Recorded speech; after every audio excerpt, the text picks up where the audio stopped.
Tumsifu Yesu Kristo. Mtazamaji, mwezi wa 11 kila mwaka Mama Kanisa Mtakatifu ameweka kwa ajili ya kuombea marehemu, ndugu zetu ambao wamelala mauti. Je, mara ngapi umeshatolea misa takatifu kwa ajili ya kuombea ndugu zetu marehemu? Lakini je, kuna wakati unapata shida kuambiwa kwamba mtu akishafariki ameondoka, ya kwake yamekwisha hapa duniani, hatupaswi tena kumwombea? Hilo limekaaje? Katika taarifa hii nitakukutanisha naye Padri Titus Yamigu, mtaalamu wa maandiko matakatifu, anayo mengi ya kutuambia kuhusiana na swala zima la kuwaombea marehemu. Kuletea haya, naitwa Godfrey Joseph Mahonge. Ambatana nami mwanzo mpaka mwisho. Wapendwa wasikilizaji wangu, tuangalie jambo hilo la kuombea marehemu. Ni jambo ambalo mara nyingi tunaulizana Wakristo, lakini leo tuongelee tena, nilijibu kwa kutoa hoja tatu. Tunaombea marehemu wetu kwanza kwa hoja ya kimaandiko. Hoja ya pili ni kwamba Mungu ni mkubwa kuliko mkubwa wa benki au meneja wa benki. Ya tatu ni kwamba imani ina uwezo wa kuvuka ng'ambo ya macho yetu na mioyo yetu. Hoja hii ya kwanza kimaandiko ni kwamba katika Biblia tunacho kitabu, ile kitabu cha pili kwa Makabayo, sura ya 12 aya 38 mpaka ya 46, ilipoandikwa jambo alilofanya kamanda wa majeshi ya Makabayo wakati ule aliyekuwa anaitwa Yuda. Askari wake wengi walikufa kwa sababu ya kuwa wamevaa hirizi, yani visanamu vidogo vya mungu wa Yamnia, na Mungu aliwafedhesha askari hao washirikina kwa kuwaua. Na walipokufa, watu waliposhindwa kuwaokota, siku walipokuja kuwaokota wale maiti, walishuhudia wenyewe kwamba waliadhibiwa na Mungu kwa sababu ya hirizi walizovaa na imani yao potofu ya kishirikina. Kamanda aliwaagiza watu na aliwaomba watu wachangie pesa zipatazo drakma 2,000, na zikachukuliwa pesa hizo kwenda kwa makuhani ili makuhani watolee sadaka kuwaombea marehemu hawa, ili Mungu afute dhambi zao na deni lao hili la ushirikina alisahau awarehemu. Pale pale ndipo ilipoandikwa kwamba jambo alilofanya kamanda yule lilikuwa ni jambo la kicho, yani jambo la thamani kubwa, jambo tukufu, jambo lililo na heshima kubwa. Na pale pale imeandikwa, anasifiwa hivyo kwa sababu huyu kamanda alikuwa na fikra na alikuwa na imani juu ya ufufuko. Kama asingekuwa na fikra juu ya ufufuko, ingekuwa kazi bure kuwaombea hao. Lakini kwa kuwa imani yake ilioana vizuri na fikra tulionayo sisi wote kuhusu ufufuko, jambo hilo lilikuwa la thamani kubwa. Kwa hiyo kuwaombea marehemu tunatoka hapo kwanza. Jambo hilo lilifanywa na watu na limesifiwa kwamba ni jambo zuri, na hivyo tukifanya sisi vile vile litakuwa linasifiwa na kuwa ni jambo zuri. Pole kwa wale ambao hawana kitabu hiki. Kitabu hiki kimeachwa katika Biblia zile ndogo ndogo zenye vitabu 66, na vimeachwa vitabu vya Makabayo, Judith, Tobit, Hekima Sulemani, Yoshua bin Sira na kadhalika. Vitabu hivi vimeachwa kwa maamuzi ya mwanadamu mmoja tu, alikuwa anaitwa Padre Martin Luther. Sasa kama wewe unataka kumfuata Martin Luther na kujikosesha ukweli huo kibiblia kwa sababu ya kutumia Biblia ndogo, hilo ni shauri lako.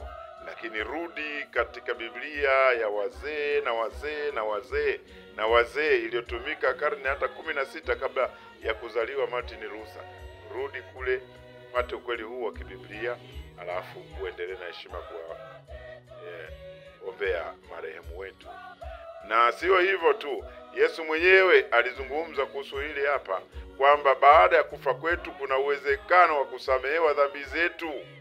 Sasa kama duniani hapa tunaweza tukasamehewa kwa kuombeana, Manake fursa hiyo inaendelea katika mstari ule ule, ya kwamba mbele kuna fursa ya kusamehewa dhambi zetu, iko katika Injili na maneno ya Yesu Kristo mwenyewe. Mathayo sura ya 12 aya 32. Kasome hapo kama unataka kupingana na Yesu Kristo, liwe shauri lako. Ndugu zangu, kuna swali lingine hilo mnalouliza mara kwa mara. Ni kweli swali halali. Kwa nini tunakwenda kutengeneza, kufagilia, kujengea makaburi ya watu? Tunakwenda kujengea makaburi na kusafisha makaburini kule kwa heshima kubwa, kwa sababu sisi tuna imani juu ya ufufuko wa miili.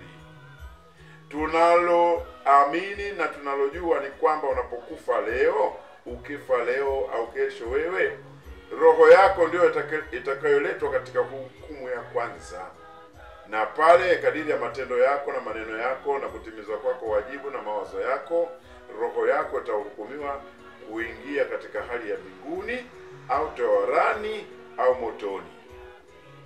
Mwili wako utabaki mahala fulani, utabaki makaburini kama umezikwa, na kama umeliwa na mamba sijui utakuwa uko wapi, kama umeungua moto sijui utakuwa uko wapi, sijui kama umeliwa na fisi sijui utakuwa wapi. Lakini Mungu kwa sababu ya haki, lazima mwili wote ule utatafutwa ili uunganishwe na roho katika adhabu au thawabu ambayo imepata, kwa sababu hiyo ndio haki ya Mungu. Roho yako itaingia katika uzima wa milele, kupata heri ya milele, kwa sababu ilishirikiana vyema na mwili wako, katenda mambo mema, ikampenda Mungu kwa matendo yanayotakiwa na kumpenda jirani kwa matendo yanayotakiwa, kawa inawaza vizuri na kadhalika. Kwa hiyo zawadi ya roho kuingia katika uzima wa milele inatokana na ushirikiano wa roho na mwili wako katika kutenda mema. Adhabu ya roho ya kutupwa katika jehanamu inatokana na kosa la mwili wako kushirikiana vibaya na roho yako mpaka wakajiponza kuingia katika moto. Sasa haki ya Mungu ni hiyo, kwamba kama roho inatangulia kupata thawabu, mwili lazima utafutwe nayo upate thawabu, shiriki.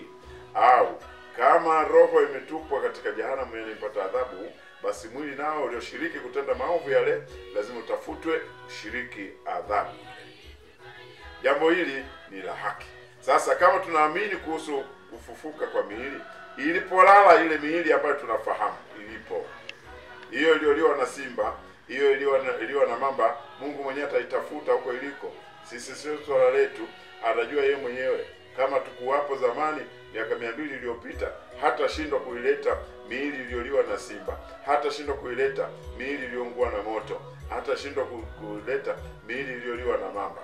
Sasa miili hiyo sasa tufahamu na hiyo tushughulikie, lakini miili ile ambayo tumeizika mahala, tunajua pale ilipolala ndipo itakapofufukia. Mtazamaji, bali na hayo, lakini pia nimezungumza na baadhi ya waamini kuhusiana na swala zima la kuwaombea ndugu zetu marehemu ambao wamelala. Je, nao wana mtizamo gani kuhusiana na swala zima la kuwaombea marehemu? Inawezekana nao wanajua ama hawajui. Hebu tuwatazame. Mimi ni Mkristo Mkatoliki. Katika mwezi wa 11 ni mwezi wa kuombea marehemu.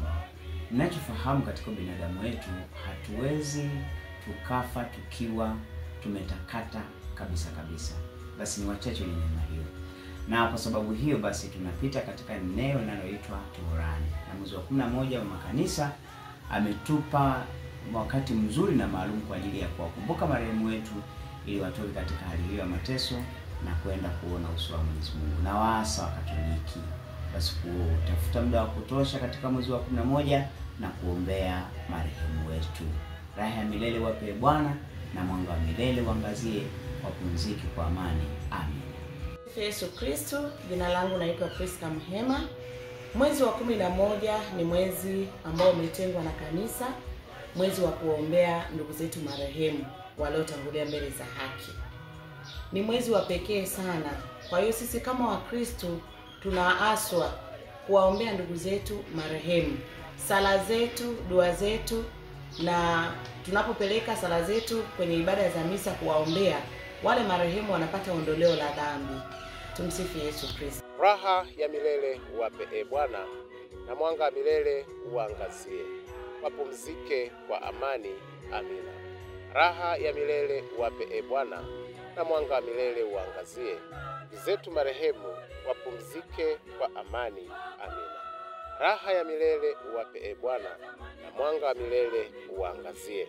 Ndugu zetu marehemu wapate rehema kwa Mungu, wapumzike kwa amani.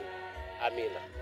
Mtazamaji, sina shaka umeshuhudia kile ambacho nimekuandalia kwa siku hii ya leo katika maelezo haya mafupi juu ya mwezi wa 11, mwezi ambao Mama Kanisa Mtakatifu ameutolea maalum kabisa kwa ajili ya kuombea ndugu zetu marehemu ambao wamelala. Mimi na wewe pia ni marehemu watarajiwa, hivyo tuendelee kuwaombea misa nyingi kadiri tuwezavyo, ili basi wapate maondoleo ya dhambi zao. Nimshukuru kwa namna ya pekee Padri Titus Amigu ambaye ameshirikiana nami kuletea kipindi hiki maalum kabisa kwa ajili ya mwezi wa 11 wa kuwaombea ndugu zetu marehemu. Aliyekuletea kipindi hiki naitwa Godfrey Joseph Mahonge. Nikutakie kila lililo jema. Mungu atukuzwe na mwanadamu atakatifuzwe. Tumsifu Yesu Kristo.